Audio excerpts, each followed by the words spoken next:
ചങ്ങായിമാരെ, നമ്മളെ മഹാത്മാഗാന്ധിയെ RSകാർ കൊന്നിട്ട് ഇത്ര വർഷം കഴിഞ്ഞിട്ടും RSകാർ ഇപ്പോഴും മഹാത്മാഗാന്ധിയെ എത്രമാത്രം ഭയക്കുന്നുണ്ടെന്ന് കാണിക്കുന്ന ഒരു വീഡിയോ ആണ് ഞാൻ നിങ്ങളെ കാണിച്ചു തരാൻ പോകുന്നത്. PN ഗോപികൃഷ്ണൻ എന്ന സാഹിത്യകാരനും സാംസ്കാരിക പ്രവർത്തനും ഗാന്ധിജിയുടെ ഓർമ്മകളെ പോലും സംഘപരിവാർ ഇല്ലാതാക്കാൻ നോക്കുന്ന അദ്ദേഹം കണ്ട കാഴ്ചയാണ് ഈ വീഡിയോയിൽ പറയുന്നത്. സംഘപരിവാറുകാർ RSകാർ ഗാന്ധിജിയുടെ ഓർമ്മകളെ പോലും എത്രമാത്രം ഭയക്കുന്നുണ്ടെന്ന് ഗോപികൃഷ്ണ സാർ പറയുന്ന ഈ വീഡിയോ കണ്ടാൽ നിങ്ങൾക്ക് കൃത്യമായിട്ട് മനസ്സിലാവും. സമയമുണ്ടെങ്കിൽ നിങ്ങൾ ഈ വീഡിയോ കാണുക.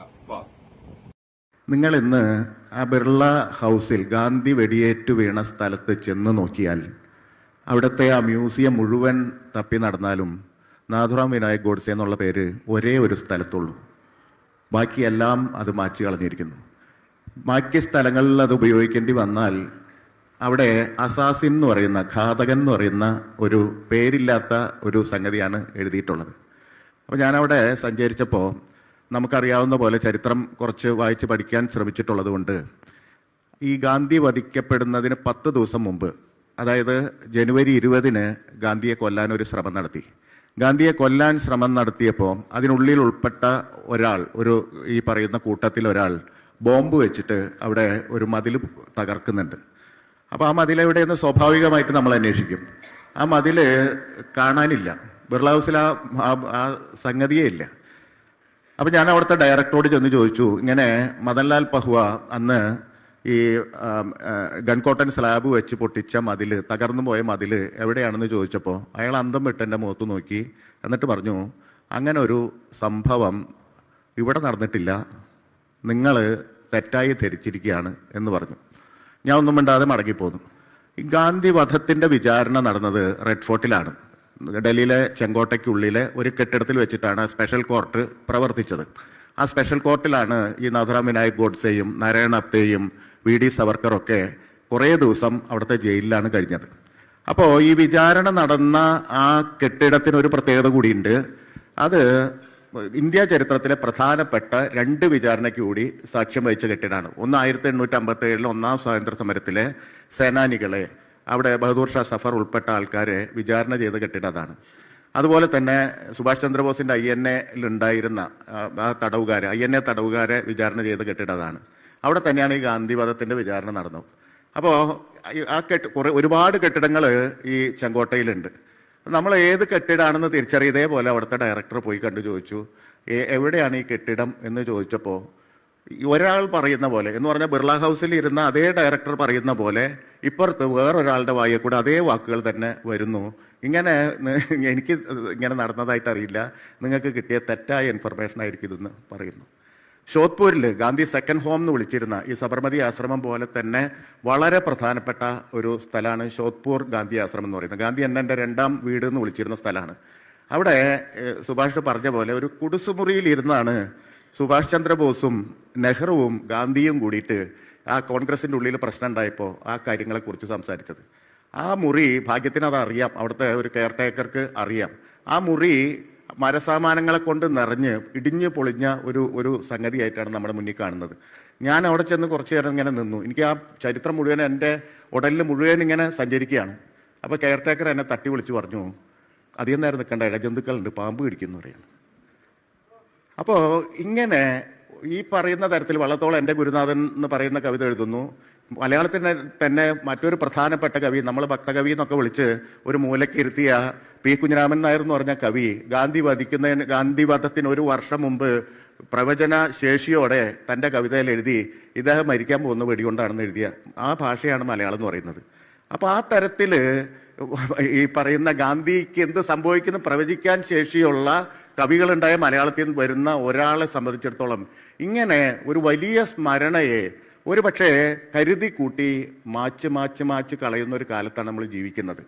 അപ്പോൾ ഇത് എന്തുകൊണ്ടാണ് ഈ മായ്ക്കുന്നത്? എന്തുകൊണ്ടാണ് മായ്ക്കാൻ ശ്രമിക്കുന്നത്? ഇപ്പോൾ ആശിഷ് നന്ദിയൊക്കെ പറയും ഒരു ഒഫീഷ്യൽ ഗാന്ധി എന്ന് പറയുന്നത് സ്വാഭാവികമായിട്ട് ഇന്ത്യയിൽ സംഭവിച്ചതാണ്. എന്ന് പറഞ്ഞാൽ 500-ന്റെ നോട്ടിൽ ഗാന്ധിയുണ്ട്. അതുപോലെ തന്നെ പോലീസ് സ്റ്റേഷനിൽ ആൾക്കാരെ കൊണ്ട് ഇടിക്കുന്ന പോലീസ് സ്റ്റേഷൻ്റെ ചുമരിൽ ഗാന്ധിയുണ്ട്. നഗരത്തിലെ ഏറ്റവും മോശപ്പെട്ട റോഡിന് മഹാത്മാഗാന്ധി റോഡെന്ന് പേരിട്ട ആൾക്കാരാണ് നമ്മൾ. ഇങ്ങനെ ഒരു ഔദ്യോഗിക ഗാന്ധി ഇന്ത്യയിൽ ഉണ്ടായിട്ടുണ്ട്. അല്ലെങ്കിൽ പിന്നെ ഗാന്ധിയെ അതേപടി ആൾദൈവം പോലെ പിന്തുടരുന്ന ആൾക്കാരുണ്ട്. ഗാന്ധി 5 മണിക്ക് ആട്ടുംപാൽ കുടിക്കെങ്കിൽ താനും 5 മണിക്ക് ആട്ടുംപാൽ കുടിക്കണം എന്ന് വിചാരിക്കുന്ന തരത്തിൽ, ഗാന്ധി വൈകിട്ട് പച്ചക്കറി മാത്രം കഴിക്കുന്നുള്ളെങ്കിൽ താനും പച്ചക്കറി മാത്രം കഴിക്കുള്ളൂ എന്ന് വിചാരിക്കുന്ന ഗാന്ധിയന്മാർ ഉണ്ടായ സ്ഥലമാണ്. പക്ഷേ ഗാന്ധിയുടെ ഒരു വിമതത്വം, ഈ സുഭാഷ് പറഞ്ഞ പോലെ ഈ പറയുന്ന അഹിംസ എന്ന് പറയുന്ന ഒരു സംഗതി, അല്ലെങ്കിൽ അത്തരത്തിൽ നിരവധി സങ്കല്പനങ്ങൾ ഇന്ത്യക്ക് തന്നിട്ടുള്ള ഗാന്ധി ഇന്നില്ല. ഇന്നില്ല എന്ന് പറയുന്നത് ഗാന്ധിയെ വീണ്ടും വീണ്ടും കൊന്നുകൊണ്ടിരിക്കുന്ന ഒരു ഇന്ത്യയിലാണ് ജീവിച്ചിരിക്കുന്നതെന്ന് മനസ്സിലാവുകയാണ്.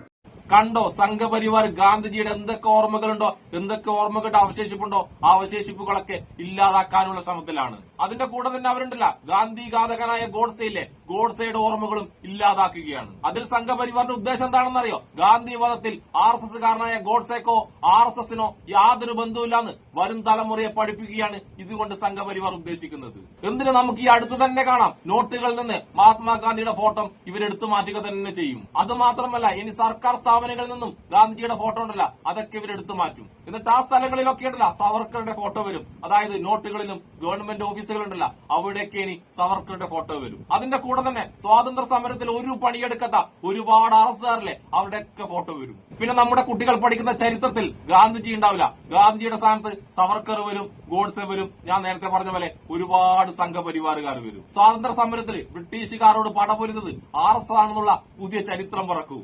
അത്തരത്തിലുള്ള ഒട്ട ചരിത്രങ്ങളായിരിക്കും ഇനി പുതിയ തലമുറ പഠിക്കാൻ പോകുന്നത്. അതിന്റെ ഭാഗമായിട്ടാണല്ലോ ഓരോ സംസ്ഥാനങ്ങളിലും പുതിയ പുതിയ പാഠ്യപദ്ധതികൾ BJPക്കാർ കൊണ്ടുവരുന്നത്. ഇനി BJPക്കാർ തീരുമാനിക്കും എന്ത് പഠിക്കണം, ആരെ പഠിക്കണം, എന്തിനെല്ലാം പഠിക്കണമെന്ന്. അതിന്റെ കൂടെ ആരെ ഓർക്കണം, ആരെ മറക്കണം എന്ന് അവർ തീരുമാനിക്കും. അതായത് ഗാന്ധിജിയെ മറന്നിട്ട് അവര് സവർക്കറെ ഓർമ്മിപ്പിക്കാൻ തുടങ്ങും. പക്ഷെ ആ സവർക്കർക്കുണ്ടല്ലോ മാപ്പ് പറഞ്ഞ് സ്വന്തം ജീവൻ രക്ഷപ്പെട്ടവന്റെ ചിത്രമായിരിക്കില്ല. ആ സവർക്കർക്ക് ഇല്ലാത്ത, ഒരിക്കലും പങ്കെടുക്കാത്ത സ്വാതന്ത്ര്യ സമര സേനാനിയുടെ ചിത്രമായിരിക്കും ഉണ്ടാവുക. പക്ഷെ നിങ്ങളൊന്ന് നോക്കട്ടെ, സംഘപരിവാർ ഇതുപോലെ രഹസ്യ അജണ്ട ഉണ്ടല്ല, എത്രമാത്രം ആരും കാണാതെയാണ് നമ്മുടെ നാട്ടിലേക്ക് കൊണ്ടുവരുന്നത് നോക്കിയാട്ടെ. രാജ്യത്ത് ആൾക്കാരുടെ ശ്രദ്ധ തിരിക്കാൻ വേണ്ടി ഇവരെന്തെങ്കിലും ഒരു സംഭവം ഉണ്ടാക്കും. എല്ലാവരുടെ ശ്രദ്ധയും അങ്ങോട്ടാകുമ്പോഴാണ് അവരുടെ ശരിയായ അജണ്ടകൾ അവർ ഈ നാട്ടിലേക്ക് കൊണ്ടുവരുന്നത്. ആ അജണ്ടകൾ നമ്മൾ പോലും അറിയാതെ നമ്മുടെ ഇടയിൽ അപ്പോഴേക്കും ആരും ഇറങ്ങി കഴിഞ്ഞിട്ടുണ്ടാവും. ഇപ്പോഴും തന്നെ നോക്കിയാട്ടെ, ഗാന്ധിജിയെ അധിക്ഷേപിച്ചുകൊണ്ട് എത്രമാത്രം RSS പോസ്റ്റ് ഇടുന്നുണ്ടെന്ന്, അതിന്റെ കൂടെ അവര് ഗോഡ്സെ എത്രമാത്രം വാഴ്ത്തുപാട്ടുകൾ പാടുന്നുണ്ടെന്നും നോക്കിയാൽ മതി. അതാണ് ഞാൻ പറഞ്ഞത്, ഇവരുടെ മനസ്സിന്റെ ഉള്ളിന്റെ ഉള്ളില് ഗാന്ധിജിയോട് വെറുപ്പും ഗോഡ്സെയോട് ഒരുപാട് സ്നേഹവുമാണ്. പക്ഷെ അവർ എത്രമാത്രം തെറ്റിദ്ധാരണയാണ് പരത്തുന്നത് നോക്കിയട്ടെ. അവരിപ്പോ ഗാന്ധിജിയെ ആരാധിക്കുന്നുണ്ട്, കൂടെ ദേശീയ പതാകയെ, ത്രിവർണ്ണ പതാകയും ആരാധിക്കുന്നുണ്ട്. ശരിക്കും അവരുടെ മനസ്സിന്റെ ഉള്ളിൽ അതിനോടൊന്നും ഒരു ആരാധനയും ഇല്ല.